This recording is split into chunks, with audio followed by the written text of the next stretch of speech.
Bienvenue, ça me fait plaisir d'être ici en si bonne compagnie. Donc, je vais partager mon écran, là. Attendez-moi 2 secondes pour que ça soit bien fait. Je vais partager mon desktop au complet. Et puis, je vais le mettre en plein écran. Donnez-moi 2 secondes. Alors, c'est parti. Normalement, vous devriez voir ma présentation en plein écran. Donc, bienvenue à tous. Donc, ça me fait plaisir d'être ici aujourd'hui à l'ACFAS à Québec pour présenter les résultats de notre recherche qui s'est fait grâce au soutien du FRQ, mais aussi grâce au soutien du ministère de l'Éducation, qui a été un partenaire clé dans ce projet-là pour permettre la réalisation du projet.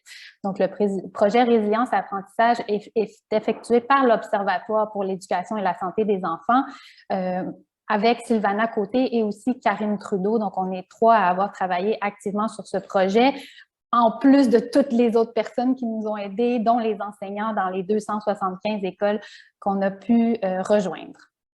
Donc, pour mettre les choses en perspective, avant de rentrer dans les effets que la pandémie a pu avoir sur les résultats des enfants en lecture au Québec, j'aimerais vous remettre en place là, et vous ramener en mémoire l'ampleur des fermetures d'écoles qu'on a eues entre mars 2020 et janvier 2022.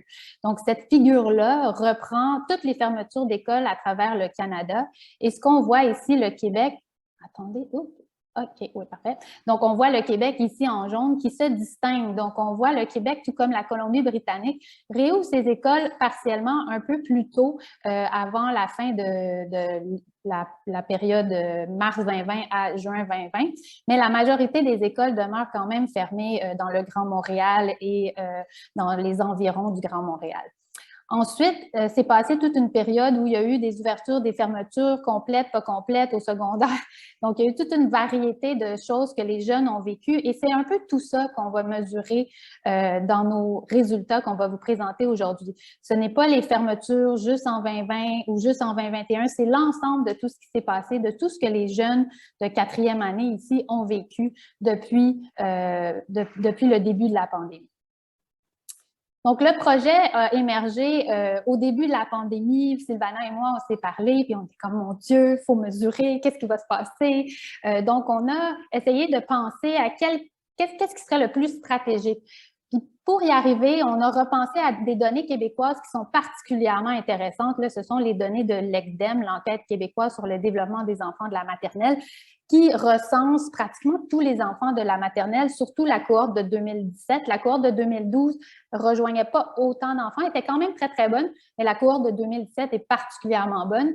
Donc, on a comme un arrimage en 2017 qui nous permet de remonter dans le temps pour voir les enfants quand ils avaient à peu près 5 ans. Donc, on s'est dit, on va prendre cette cohorte-là qu'on connaît, qu'on sait qu'on a des belles données à 5 ans, puis on va essayer de les rattraper dans le système scolaire en situation de pandémie. Donc, ça se trouvait à être les élèves de 4e année en juin 2021, c'était les élèves de l'ECDEM 2017. Donc, avant de vous faire plein d'idées, les données ne sont pas encore fusionnées entre les deux. Donc, ce que je vous présente aujourd'hui, ce n'est pas le résultat de cette fusion-là qui va avoir lieu par ailleurs, mais pour l'instant, ce n'est pas fait. Donc, ce que je vais vous présenter aujourd'hui se concentre vraiment sur 2021, nos résultats de 2021 par rapport à la période pré-pandémique. Mais sachez que ce qu'on vous présente, c'est un projet de beaucoup plus grande envergure qui va viser à suivre ces enfants-là à travers le temps, à travers leur parcours scolaire, mais éventuellement aussi sur le marché du travail. Donc, pour remettre les choses en perspective, j'aimerais commencer par vous faire un petit compte rendu de la littérature sur les impacts des fermetures d'écoles et les résultats scolaires. Premièrement, il faut savoir qu'il n'y a pas énormément d'études qui existent à ce jour de bonne qualité qui permettent de mesurer les effets de la pandémie sur le développement des jeunes. Donc, il y a une très belle étude qui a été faite aux Pays-Bas. Aux Pays-Bas, les fermetures d'écoles au début, là, dans la première période, ont duré seulement 8 semaines. Les écoles ont été fermées 8 semaines et ils ont réouvert avant la fin de l'année. Et donc, ils ont été capables de comparer les résultats des étudiants entre janvier 2020 et juin 2020. Donc, vraiment, là, ils les ont rattrapés tout de suite après. Et ce qu'ils trouvaient, c'est un effet moyen sur une variable composite, un score composite de maths, lecture et écriture d'à peu près moins 3 points de pourcentage pour l'effet moyen et pour les familles, les jeunes qui se provenaient de familles plus défavorisées, dont le niveau d'éducation parentale était plus bas, c'était plus que quelque chose comme 4,3 points de pourcentage. Et ce que vous voyez à droite, la figure résume un peu tous les tests qu'ils ont fait, les sous-groupes qu'ils ont analysés. Et ce qui ressort vraiment, là, que vous voyez tout en haut ici, je ne sais pas si vous voyez ma souris, j'espère. Donc, ce que vous voyez tout en haut ici en rouge, avec les petits triangles rouges, c'est les effets selon le niveau d'éducation parentale. Et on voit que quand l'éducation parentale est plus basse, l'effet de ces fermetures-là de 8 semaines est plus important et va se chiffrer, comme je disais tantôt, autour de 4,3 points de pourcentage. Après, les effets selon le genre ne sont pas tellement différents. Les carrés verts, là, ici, on ne voit pas tellement de différence. Selon où ils étaient en termes de performance avant les fermetures d'école, ça ne change pas beaucoup non plus. Dans les différents sujets qui sont évalués, il n'y a pas une énorme différence non plus. Vraiment, l'effet des fermetures se fait sentir un peu partout. Et dans les différents groupes d'âge aussi, les 8, 9, 10, 11 ans, on revoit encore ces effets-là. Donc, c'est vraiment quelque chose qui s'est généralisé à travers la population, mais qui peut avoir eu des effets plus importants dans les populations plus vulnérables. Il y a aussi une belle étude qui a été faite, attendez, j'essaie de changer de page et j'y arrive pas, en Belgique. Donc, en Belgique, les fermetures d'école ont duré environ 7 semaines. Au total, c'était 9, mais il y avait 2 semaines de Pâques qui étaient déjà prévues. Donc, réellement, en termes de perte scolaire, là, on parle de 7 semaines. Et l'école à distance en Belgique a débuté dès la fin mars. Donc, ce qu'ils ont évalué, ils ont utilisé des tests standardisés et ici aussi, là, ils comparent les tests en juin 2020 versus ceux de l'année précédente et ils remarquent des pertes d'apprentissage d'à peu près 0,17 écartif, ce qui est quand même beaucoup en éducation, 0,17 écartif en mathématiques et 0,19 écartif en lecture. Donc, ce sont des retards qui sont importants. Et après ça, ils ont regardé selon différents facteurs. Et ce que vous voyez ici, la figure à droite, c'est ça. Donc, selon le niveau d'éducation de la mère, le cadran en haut à droite, on voit le même phénomène se reproduire. Là. Les retards sont beaucoup plus accentués quand le niveau d'éducation de la mère est moins bon. Donc, et ici, selon le niveau du quartier, on ne voit pas, les intervalles de confiance ne permettent pas de déduire des différences significatives. Ensuite, selon le support financier qui est donné, même chose, on revoit les familles plus vulnérables ont des résultats les jeunes ont des résultats plus bas. Et finalement, selon la langue à la maison, ça ne change pas beaucoup. Donc, on voit des résultats qui sont assez similaires entre la Belgique et les Pays-Bas, tous deux qui ont fermé leurs écoles à peu près le même temps. Cette semaine est sortie une nouvelle étude en provenance des États-Unis. Donc, ils ont des données pour 2,1 millions de jeunes, ce qui représente à peu près, étant donné leur population visée, là, environ 8% des jeunes de la population visée, dans 10 000 écoles de la troisième année à secondaire 3. Et ce qu'ils utilisent dans cette approche-là, c'est une approche des modèles de croissance. Donc, ce n'est pas des tests standardisés, c'est des tests adaptatifs qui sont faits sur ordinateur. Ce ne sont pas des tests qui se comptent dans les résultats à l'école. Donc, c'est vraiment les enfants sont à l'école, sur un ordinateur, dans un contexte d'évaluation qui ne compte pas, et passent des tests. Et on regarde la croissance des tests, des résultats à ces tests-là à travers les années. Et ce sont des tests adaptatifs. Quand on répond mieux, les questions deviennent de plus en plus difficiles. Et quand on répond moins bien, les questions deviennent de moins en moins difficiles.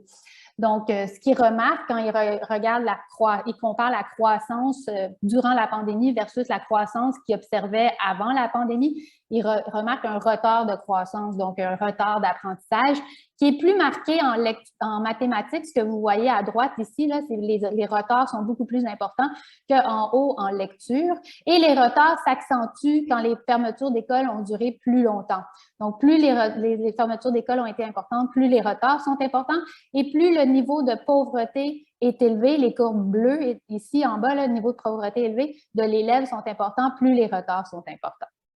Donc, ce sont principalement les trois meilleures études que j'ai pu recenser. C'est sûr qu'il y a pu en avoir d'autres que j'ai pu manquer. Si vous en connaissez, envoyez-moi les. Donc, on est toujours à la recherche des bonnes études faites avec des tests solides d'évaluation des apprentissages des enfants. De manière plus générale, les fermetures d'école, il y a eu beaucoup d'études qui ont été faites. Je ne vais pas passer à travers, là, mais avant qu'on ait des études sur les fermetures comme telles, on a lu toute la littérature sur les fermetures d'école en général et il y a beaucoup de stratégies qui nous permettent déjà d'anticiper l'impact des fermetures d'école durant la pandémie. Donc, il y a toutes sortes de stratégies d'identification assez fiables qui nous permettent de mesurer qu'est-ce que ça fait quand on ferme les écoles. Donc, entre autres, on peut regarder la perte de connaissances qu'il y a entre le mois de juin et le mois de septembre.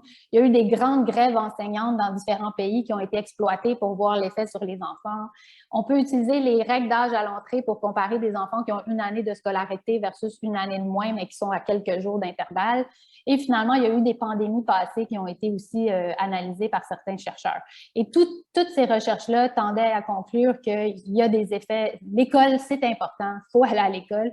C'est sûr que ces études-là étaient dans un contexte où la technologie n'était pas aussi disponible que maintenant. Donc, c'est ça qui était la nuance. Là, on n'était pas sûr de ce qui arriverait dans le contexte où on avait l'école virtuelle. Et dans toutes ces études-là, il y avait souvent des résultats différenciés selon les statuts socio-économiques. Et finalement, on sait aussi que l'accès à la technologie et la réaction des parents varie selon les statuts socio-économiques, ce qui peut expliquer la différence de résultats aussi en partie.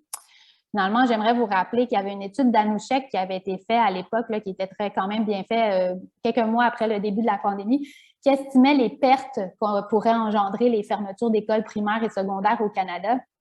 Et Anouchek, à cette époque-là, estimait les pertes à 1200 à 2500 milliards de PIB sur 80 ans. C'est énorme. Donc, c'est une grosse perte. Et ça, c'était juste les premières fermetures. Donc, si on n'a pas de méthode de remédiation, les impacts de l'éducation sont importants. On connaît les rendements de l'éducation. C'est un des investissements les plus rentables que vous avez, l'éducation. Donc, quand c'est freiné, ça peut affecter l'économie à long terme. Ensuite, désolée, j'arrive pas à changer de... Voyons. Désolée. OK.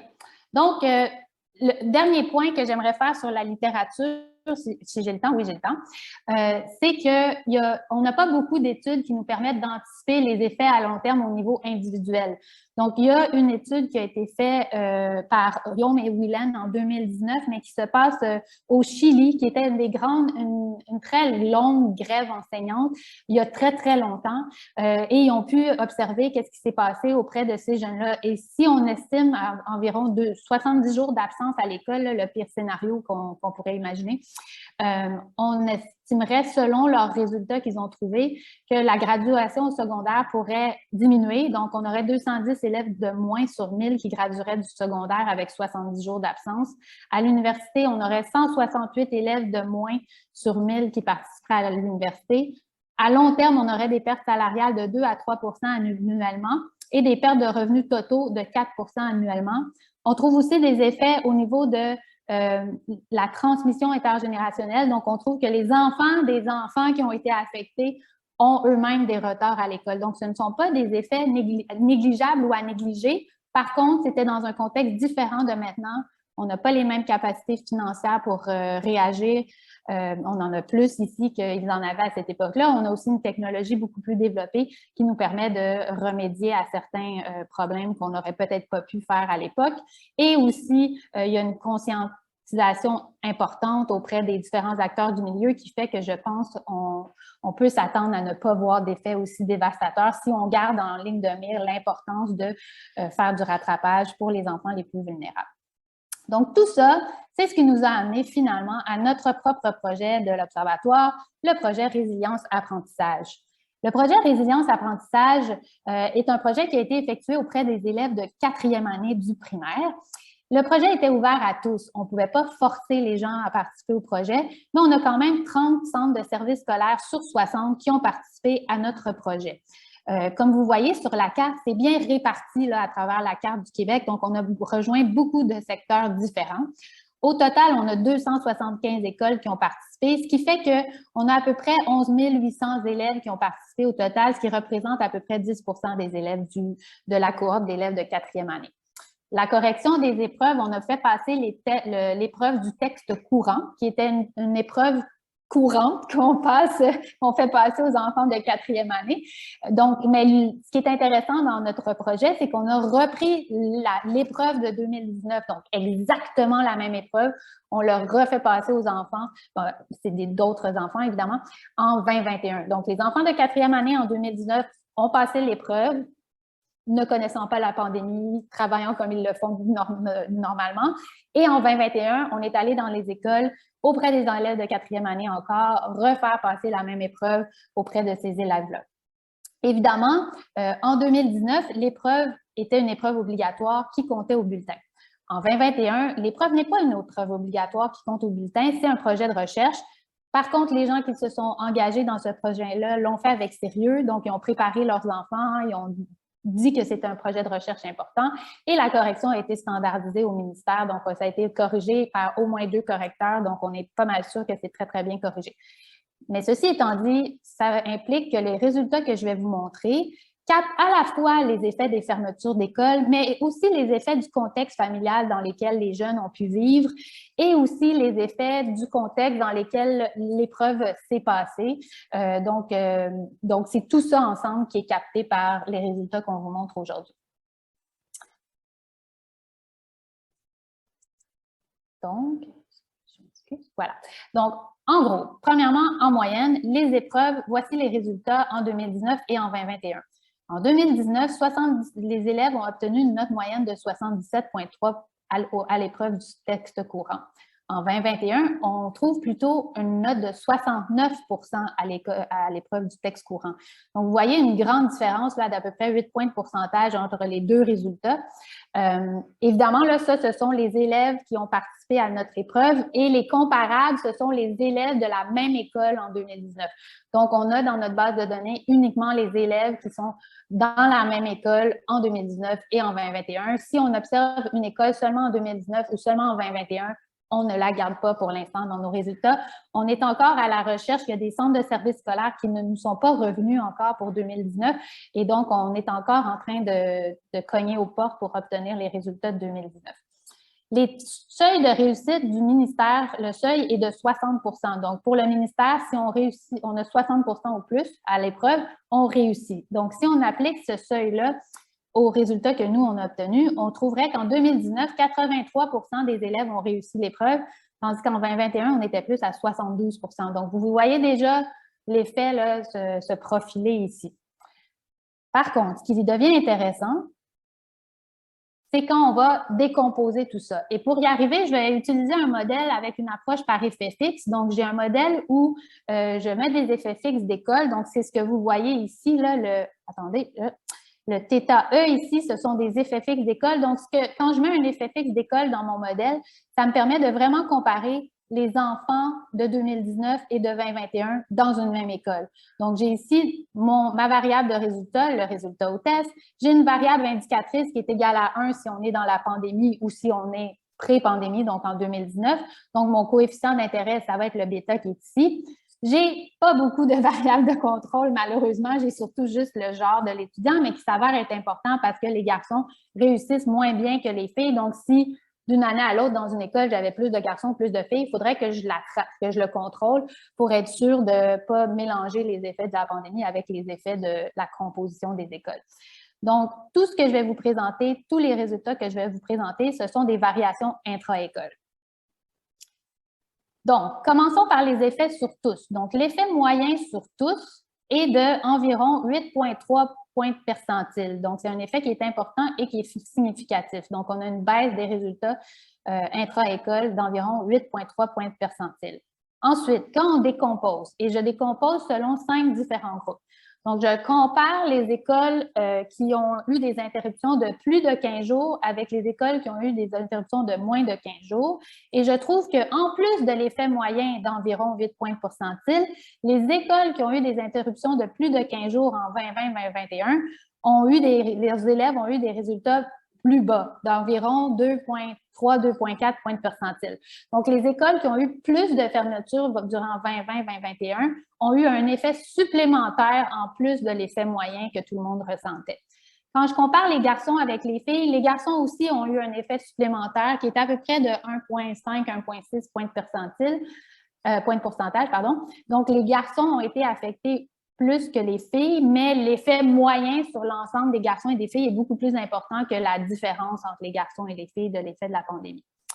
Ensuite, pour les différentes écoles, on avait leur taux de défavorisation. Donc, on a été capable de les comparer, mais malheureusement, pas malheureusement, mais les résultats ne nous indiquent pas que l'effet de la pandémie s'est fait plus sentir dans les écoles très défavorisées des autres écoles en moyenne. Et quand on compare Montréal avec le reste du Canada, qu'est-ce que je dis? Le reste de nos données du Québec, on trouve un effet qui est un petit peu plus important de 1 point de percentile, mais il est seulement significatif à 10 %. Donc, évidemment, ça, ce sont des résultats robustes qui représentent 7 500 des 12 000 élèves qu'on avait, mais on va continuer la recherche, aller chercher les données dans les autres centres de services scolaires pour vraiment affiner nos résultats. Je ne pense pas qu'ils vont beaucoup changer, mais ils vont se préciser. Donc, il y a certains effets qui sont peut-être pas significatifs aujourd'hui qui pourraient le devenir quand on aura l'ensemble de nos données. Autre fait important. Alors ici, ce que je vous présente, c'est la moyenne des résultats des élèves à l'épreuve du texte courant selon leur performance, leur position dans la distribution de la performance. Donc, à gauche complètement, vous avez les élèves les moins performants et à droite, vous avez les élèves les plus performants. Les ronds, c'est 2019, les triangles, c'est 2021. Et ce qu'on voit, sans surprise, parce que par construction, c'est ça que ça va faire, en 2019, les élèves qui étaient les moins performants avaient une note d'à peu près 40 au texte courant. Et plus on monte, plus le résultat s'améliore pour arriver presque à 100 tout en haut de la distribution. Ce qui est intéressant, c'est quand on compare 2019 avec 2021. Tout d'abord, si on regarde le haut de la distribution, ce qu'on voit, c'est que les élèves les plus performants en 2019 et en 2021 sont très comparables. Ils ont une réussite similaire à l'épreuve du texte courant. Donc, les élèves qui vont bien, vont toujours bien, puis ils se comparent à leurs prédécesseurs en 2019. Là où le bas blesse, c'est au bas de la distribution. Au bas de la distribution, les élèves qui avaient plus de difficultés ont encore plus de difficultés maintenant que la pandémie a fait ses ravages. Donc, c'est ces élèves-là qui vont avoir besoin d'une attention particulière. À ce point-ci, la présentation, c'est important de rappeler que ces résultats-là sont en juin 2021. On est presque en juin 2022. Donc, il s'est passé beaucoup de choses depuis. Il y a beaucoup d'initiatives qui ont été mises en place et l'Observatoire va suivre les effets de la pandémie au-delà de 2021 et on travaille en partenariat avec le ministère pour avoir les données de 2022 pour voir si les écarts se sont résorbés durant toute l'année qui s'est écoulée. On espère pouvoir avoir ces résultats-là avant l'année prochaine. Donc, ça serait le fun de les avoir d'ici 4-5 mois plutôt que dans un an. Maintenant, si on regarde selon la performance des garçons et des filles, et là, je m'excuse pour le choix de couleur, mais c'est plus simple. Les garçons sont en bleu et les filles sont en rouge-orange.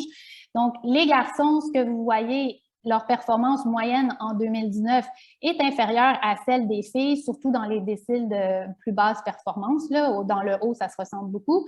Et en 2021, et les garçons et les filles sont affectés. Et si on regarde encore là le haut de la distribution, vous voyez que les garçons et les filles qui allaient bien vont encore bien. Et si on regarde dans le bas de la distribution, les retards d'apprentissage et chez les garçons et chez les filles sont importants. Donc, dans les deux groupes, il faut se préoccuper de la performance des enfants qui ont le plus de difficultés. Donc, j'aimerais conclure en parlant des solutions. Les solutions qui sont mises de l'avant et qui sont les plus prometteuses, la solution numéro 1, c'est le tutorat que on a la chance, notre collègue Simon Larose va nous en parler, c'est un expert du tutorat. Moi, je me permets juste de faire un petit point.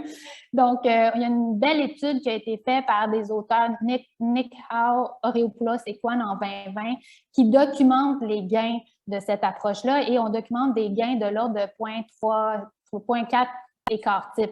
Donc, si vous vous rappelez, là, tantôt, je vous disais, les effets de la pandémie, ils ont oscillé dans certains pays à 0,2. Nous, ça va des fois jusqu'à 0,3, 0,4.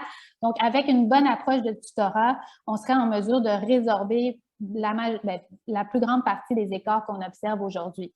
Il y a aussi des différentes stratégies qui sont employées dans les écoles à l'heure actuelle, dont la réponse à l'intervention, la RAI, qui est une approche qui a fait ses preuves et qui est assez efficace dans le milieu scolaire. Et le 10 juin, on aura une enseignante, l'événement que l'Observatoire organise le 10 juin, une enseignante qui viendra nous parler de cette stratégie d'intervention-là. Finalement, il y a plusieurs approches d'enseignement très efficaces qui sont connues parfois dans le milieu universitaire et par certains enseignants, mais qui ne sont pas nécessairement connues dans le milieu de l'enseignement et ça serait opportun de favoriser l'accès à ces approches-là et la connaissance de ces approches d'enseignement plus efficaces. Et ultimement, ça serait aussi souhaitable que l'Observatoire ou d'autres chercheurs s'investissent et évaluent les différents programmes et stratégies qui sont mis en place à travers les écoles du Québec. Il y a toutes sortes de projets qui sont faits à travers le Québec, mais qui ne sont pas toujours évalués ou, s'ils le sont, la connaissance n'est pas nécessairement diffusée assez largement pour que tout le monde soit facilement au courant. Finalement, comme je vous le mentionnais, là, dans les solutions, il y a aussi le suivi. Parce que si on ne suit pas, on ne sait pas si ça va bien ou si ça ne va pas bien, puis on va lâcher l'accélérateur si on a l'impression que tout est correct et que ça ne l'est pas. Donc, il est important qu'on fasse le suivi de la performance en 2022 dans un contexte où l'épreuve va être obligatoire. Donc, on retourne sur un contexte qui ressemble plus à 2019 et de comparer nos résultats de 2022 avec 2019. Et puis, finalement, de manière générale, favoriser l'accès aux données pour la recherche en éducation ou en santé, s'il va sans dire, c'est quelque chose qu'on devrait favoriser parce que ça fait partie des solutions. C'est ce qui nous permet d'évaluer ce qui fonctionne et ce qui ne fonctionne pas. Donc, à ce point-ci, je vais conclure et je vais laisser les gens me poser des questions s'il y en a dans l'audience. Merci.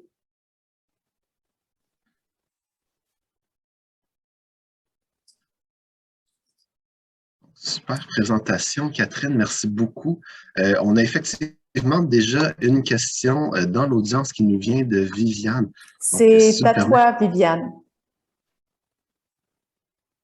Oui, alors, merci pour la présentation, super enrichissant. Moi, je suis doctorante en éducation, puis ancienne enseignante. Ah, pour vrai? Okay. Attendez. Non, moi, je t'entends. Vous m'entendez? Oui. OK, c'est bon. Bon, mon Dieu, je ne sais pas pourquoi. Est-ce que tout le monde m'entend? Non, c'est parce que Sylvana et moi, on est dans la même pièce, fait qu'il a fallu couper nos micros. Je comprends, c'est bon. C'est pour ça. On est correct. Ça marche. Oui, c'est ça. Donc, je suis doctorante en éducation, puis également, je suis ancienne enseignante. Puis moi, je l'ai vécu, la pandémie au primaire, avec mes élèves, la fermeture et tout ça. Puis en fait, ma question, c'est surtout parce que je suis aussi chargée de cours, puis j'accompagne des étudiants en enseignement primaire. Puis on a un petit colloque avec nos étudiants qui nous ont présenté les résultats de leurs recherches. Et beaucoup avaient fait leurs recherches en stage 4, donc en stage final au primaire, sur les effets de la pandémie auprès de leurs élèves. Et le point qui était revenu de nos discussions, c'était vraiment les impacts, pas juste académiques, mais aussi sociaux. Donc, on avait remarqué, mes étudiantes partageaient comment elles avaient remarqué que leurs élèves avaient des compétences sociales et émotionnelles vraiment moindres qu'auparavant, en tout cas de ce que leurs enseignants associés leur partageaient. Puis je me demandais, dans le cadre de votre projet, si c'était quelque chose sur lequel vous alliez mettre l'accent, essayer de comprendre aussi les effets de la pandémie sur les comportements, en fait, les compétences sociales des élèves, les compétences émotionnelles, parce que c'est vraiment quelque chose qui affectait beaucoup les enseignants, puis ils se posaient beaucoup de questions sur comment ils pouvaient répondre à ça. Oui, merci Viviane, c'est une excellente question. Et oui, l'Observatoire a de très bons chercheurs qui s'intéressent au développement émotionnel et mental des enfants. Donc, on est chanceux de les avoir parmi nous. Et je pense qu'aujourd'hui, en fait, il y en a certains d'entre eux qui vont être là et vont présenter leurs travaux. Et la super belle cute cohorte que je présentais au début, là, il y a des questionnaires qui ont été envoyés aux parents pour demander comment vont les enfants, comment les parents ont vécu ça. Et il y a d'autres questionnaires qui s'en vont dans les milieux d'apprentissage là, en ce moment même. Donc, il y a très certainement un souci de vraiment aller documenter les effets à l'école, dans le bien-être émotif, mais aussi, on a Lise Gauvin, qui est une experte de l'éducation physique, qui va regarder comment ils vont de ce côté-là aussi. Donc, il y a toutes sortes de dimensions qui sont visées par toutes sortes de personnes différentes qui ont des expertises dans différents domaines. Donc, mais ça va nous intéresser de peut-être avoir un compte-rendu de ce que vos étudiants ont trouvé. Là, je pense que ça serait très enrichissant pour nous, si vous voulez le partager.